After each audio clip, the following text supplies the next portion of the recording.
Kunjungan Presiden Joe Biden ke Michigan disambut penolakan sebagian warga terhadap kebijakan pemerintahnya dalam perang Israel-Hamas, khususnya di Dearborn, yang lebih dari 50% penduduknya dari keturunan Arab. So we don't want to see him. He's genocide Joe. He's complicit in a catastrophe that's happening 1,000 miles away. People think that it's not hurting us, but it is. We're aiding it with our money. Michigan adalah negara bagian penentu dalam Pilpres yang ingin dimenangkan Partai Demokrat. Tapi banyak warga Arab dan Muslim kini mendukung gerakan Abandon Biden atau tinggalkan Biden dalam Pilpres November. Menurut analis kebijakan luar negeri biasanya bukan isu yang menentukan dalam pemilu Amerika Serikat. Namun tahun ini perang di Gaza mempersulit posisi Biden. Biden has handled this issue adroitly, about as well as any president could.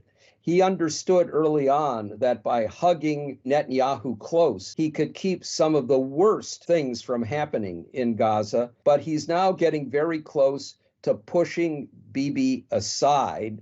And that means that the initial move, which alienated a lot of voters, not just Arab American voters, but young progressives, may in fact end up being worse for him. Sebelumnya, organisasi HAM Amerika Serikat bersama sejumlah diaspora Palestina di Amerika menggugat pemerintahan Biden ke pengadilan federal. Dalam gugatan itu, pemerintahan Biden dituduh gagal mencegah apa yang dikatakan penggugat sebagai genosida rakyat Palestina di Gaza oleh Israel.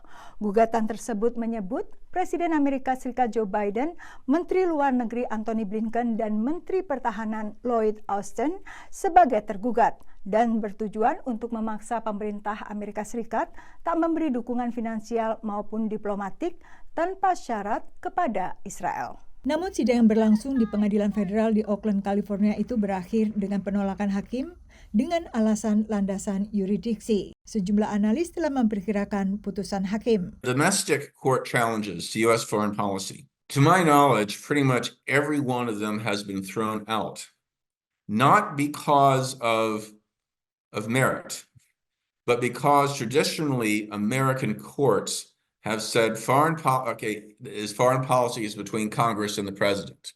Meski demikian, hakim federal meminta pemerintahan Biden mempertimbangkan dukungan bulatnya bagi Israel, mengingat keluarnya putusan sementara Mahkamah Internasional dalam gugatan Afrika Selatan terhadap Israel. When there's been a plausible case of genocide being established by the court on the votes at the court, keep in mind, are either 15-2 or 17-1.